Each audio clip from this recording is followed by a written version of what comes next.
So in the beginning of spring of 2023, I went ahead and I switched over to one of these style backpacks over my more photography style backpacks when I was doing more professional photography. And I went with a 511 Rush 12, or which is their considered 12-hour bag. And I went ahead and decided to go up to the 24-hour bag now that it's getting colder, and I'm carrying a little bit more gear, like more clothes, considering the temperature likes to fluctuate quite a bit. So before I get everything switched over, I want to talk about the modifications and things that I did to this 12-hour bag that got me through the summer. So this bag has treated me really well over the summer. I have rode through rainstorms and all kinds of stuff with this bag, and it has held up really well. If you're wondering if it's waterproof or water resistant, it is not. I would say that it's somewhat water resistant. Like if it starts raining on you or something like that, you're probably fine. But it's not going to keep the water out. Your stuff will get wet on the inside, so I recommend dry bags or not being in the rain, one or the other. So obviously this thing is covered in some exterior stuff. Some people think the backpacks look stupid with stuff on the outside. I personally disagree, but I digress. So right here on the outside, on the high side, I have a small water bottle pouch.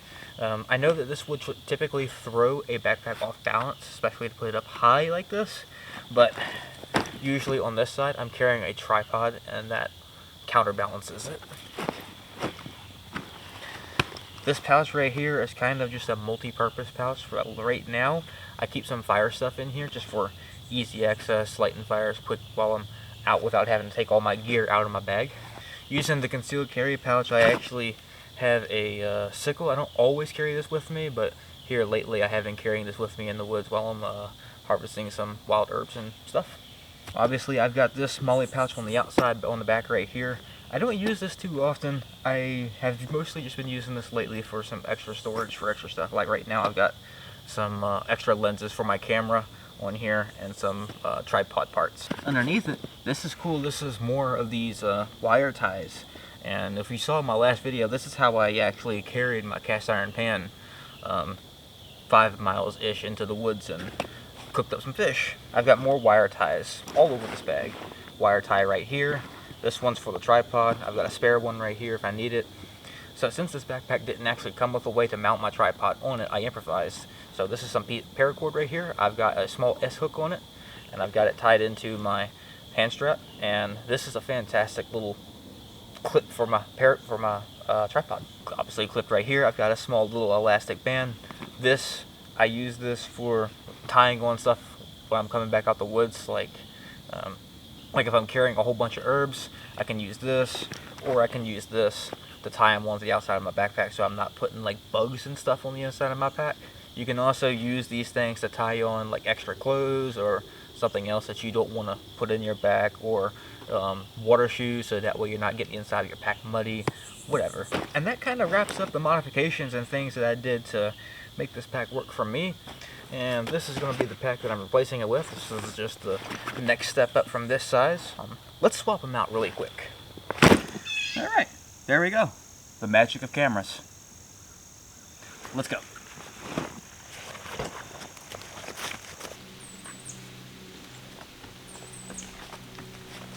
So, this season has changed, obviously.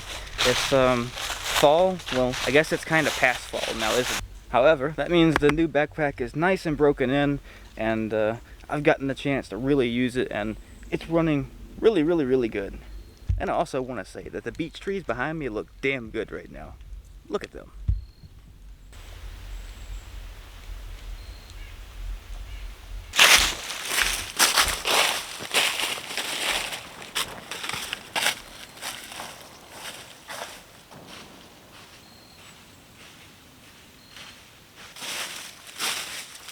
Okay, so this right here is what I've been looking for all day.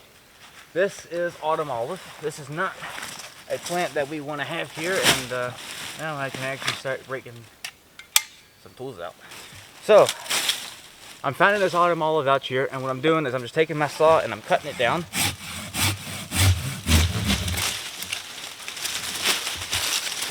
Move that out the way. And I'm taking this right here, which has some blue dye in it and some concentrate. weed killer concentrate, and this is to put on the stump on the sap layer to kill it. Now this is the cold season and this isn't quite as effective right now, but it still is somewhat effective, and I like doing it this time of year because it's really easy to see autumn all of this time of year after the leaves have fallen off.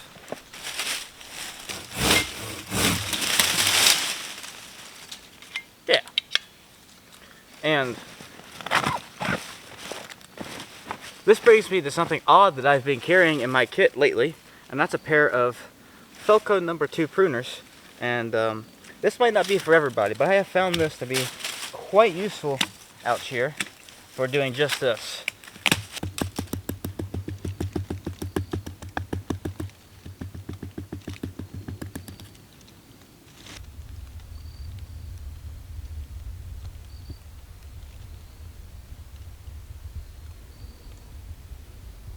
So here's the thing, having these have been nice because I can take care of things that are like this size that I used to need my saw or to use special cutting techniques with my knife with, and that's no issue with these if it's worth carrying the weight, which for some people it wouldn't be. See, some people might take a look at my everyday carry bag and think that it's a little overkill, but the thing is that this is actually the kind of work that I do. I stay out in the woods as almost my job, and I actually do need this much outdoor gear as part of my everyday carry bag. If I was going to be in the city a lot, this bag would be probably set up a good bit different, but I live more than 50 miles away from the city, so I don't need to worry about that. These 511 backpacks have this new concealed carry pouch, and I find this really awesome for stowing large gear like a hatchet or a silky big boy, my sickle, a small machete, all sorts of things like that. That pocket's actually really useful. So another feature about the 24-hour bag that I rather enjoy is these new pockets right here. I like these style pockets. There's my Mark III pepper spray right there. Got a compass in here and some extra space if I need it. It's like that on both sides, and I like these pockets. I carry this one here occasionally, so that way I can use it like a dump pouch, put stuff that I find in the woods in here, or you know, I could just put my water bottle or something in there, so that way I don't have to go all the way in my backpack to get my water out when I need to, or my sweet tea, because I'm a sweet tea kind of guy. So I haven't really changed much since the 12-hour backpack. It's basically the same thing. Now, all I did was just change where I put everything at. This pack has a couple of new features that I like. I like these pockets on the side. This is a great place to stow my pocket fishing reel. You have them on both sides. I added a padded box in here for my cameras, as you can see right here, and there's still room above this box for my cameras, which has been really nice, which is something I didn't have before. And the only additional thing that I've been carrying since is a Scotch-eyed auger, and this has just been useful for some projects that I've been working on out in the woods. I love having these wire ties, like this one right here on the outside. I can actually hook my cast iron pan on here. These have just been great for all kinds of like hard external things. At one point I was using this to tie on my electric drill to carry out into the woods and do different things back there. I've got this plastic Molly carabiner clip thing. It's stupid cheap, that came with one of these pouches that I bought, and I've actually got it on here because it's been nice to clip like some water shoes or something like that on the outside of my backpack without having to tie them on, or you know, you can just use an S-spine or whatever, but I just had it and it's been there, and I'm going to use it until it breaks, and I know it's going to break, so I'm just going to use it till it breaks. Now if you're wondering, this little clip right here that I have on my backpack, and I occasionally take this off and I put it on my belt, this is a mount for my camera, so I can just clip that there, forget about it. I've got this strap right here, which is just a secondary strap in case it falls off, and I can put this on my belt. It's really cool. It's been great as a content creator and as a photographer and for making these YouTube videos. Awesome.